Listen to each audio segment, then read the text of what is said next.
Another week full of NFL officials making mistakes that infuriate fans, coaches, and players alike. If you manage to piss off Patrick Mahomes, you must be doing something really wrong.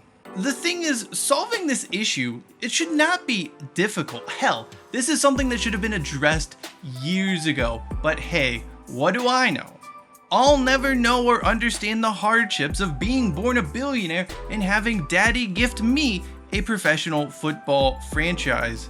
The struggle is real, I suppose. Anyway, regardless of that, fixing the NFL's refereeing problem would be easy if the league wasn't so damn cheap. Here's how it could happen.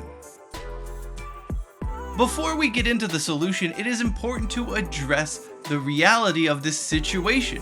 Refereeing, officiating in the NFL or any professional sports league, it's never going to be perfect. That's just not possible. And honestly, if it was perfect, the sport would be a whole less fun as a whole.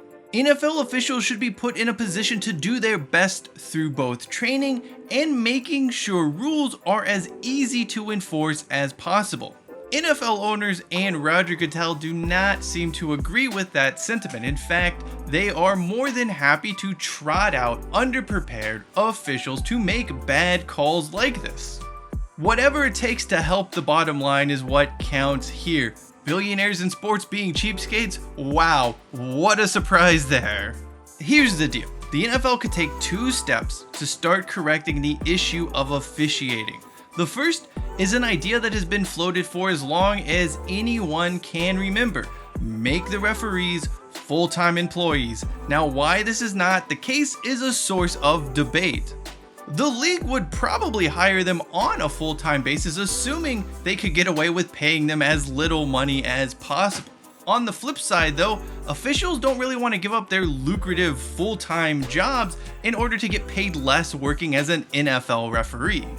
The end result is gig workers turning up on Sundays and doing this. Number 19, offense, lined up in the neutral zone. There is undoubtedly an agreement here between the two sides should they actually want to come together and make it happen. Now, I don't know if that's the case or not. Maybe both the refs and the owners are happy with the current setup. No one really seems to understand what's happening here in that regard. However, finding some common ground and making the referees full-time NFL employees does seem like the easiest of the two options here. Assuming that is made a reality with referees being full-time employees, attention then turns to what are they going to do during the off-season. Obviously, you can have them be a part of OTAs and various other off-season activities. You can have conferences and training events. There's plenty of ways to keep them busy. However, we know at the end of the day, in football, the most important thing is reps. Every player, every coach, every front office staff member talks about reps. Reps this, you need reps that, reps. It is all about repetition, even this last sentence. Reps are the only way you get better in football as a player, as a coach, and yes, as an official. And right now, there just aren't a lot of ways for referees to get reps. Sure, you do have 3 preseason games, although these do tend to be very disjointed affairs. There are also a number of different training camp activities that referees participate in as well. All do help, all do get some reps, but these aren't a professional setting. These aren't in-game reps. These aren't real reps. A lot more is needed, and this is why the NFL needs to be invested in a spring-summer football league. It's not about making money. It's not about building new fans or reaching new audiences or any of that stuff. It's all about the reps. Reps for referees, reps for coaches, reps for quarterbacks, reps for offensive linemen. Getting reps for the most important parts of the game that currently do not get enough in-game action. It's all about improving those areas that most affect the on-field NFL product. Of course, the league has done this in the past, and it's something that needs to be acknowledged. There was obviously NFL Europe, and the NFL also had an agreement in place to acquire a 49% stake in the Arena Football League way back in the .com bubble days. It did back out of that arrangement, and eventually it just decided to close up shop in Europe due to mounting losses. In the 2000s, it was estimated that the NFL was losing about $30 million per season on the NFL Europe. Not ideal. However, you could also look at the cost differently through a modern lens.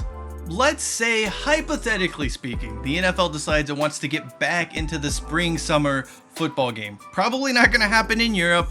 Maybe they go it alone somewhere stateside. Maybe they just invest in whatever the new USFL, XFL merge league's going to be. There are options here for the NFL to consider, and it can do whatever it best sees fit. But let's just say, hypothetically, they want to make something spring-summer related happen. Whatever the case may be, let's just say the NFL loses $30 million annually on this endeavor as a worst case scenario. It can't make money, they don't get TV, whatever the case may be in this regard. Let's say $30 million is what they lose each year on their spring summer football league. When you break it down, that's actually less than $1 million per team. By all accounts, this is a small percentage of the annual operating budget for a franchise. Importantly, this shouldn't be seen as a financial loss though. It's not a red mark on the balance sheet. It should be an investment in training and improving referees along with other key positions. It's all about getting those full-time referees reps, as opposed to having them sit in their law office filing briefs and chatting shit by the water cooler during the NFL offseason. This won't solve all officiating problems, but it certainly cannot hurt. Additionally, you would also potentially eliminate crap like this. A rough one. O'Connell to the it's intercepted! Ivan Pace Jr. Seriously, give those backup quarterbacks more reps and more experience in a developmental league. Give those backup offensive linemen the same experiences, the same reps. Let's build up the standard of play for two skill groups that just don't have any chance to improve. Not every second and third stringer is going to be Kurt Warner or even Tommy Maddox, but at least they wouldn't come into the game with a deer in the headlights look to them. One area the NBA doesn't get enough credit for is how it's turned the Summer League into a foundational piece. It's a place where players and coaches and referees can go to gain experience and get a better understanding of the professional environment. It's not a like-for-like replication of being in the NBA, but it's just a chance to better understand the inner workings of the association and build up key skills. Sure, it may not be a financial success, and maybe its impact is fractional overall. Improving things by even 1 or 2% when the games do matter can make a huge positive difference. If you were spending $30 million on making the referees full-time and to invest in a spring league where they can get key repetitions, and that ends up eliminating a handful of bad calls and some sloppy as hell quarterback play throughout the year, then it's totally worth it. Teams, I kid you not, spend hundreds of thousands of dollars on fireworks every single NFL season, but they can't set aside the same amount of money to improve the standard of play through improving referees, through improving backup quarterback play, and for just giving these players and these officials a place to develop. This should be a no-brainer decision, and it is not.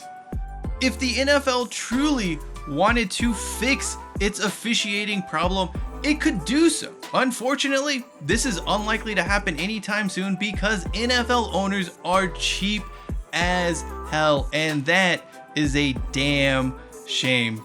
It's still football though, we're still gonna watch it. I mean, we can complain, but it is what it is. I guess they may be onto something there.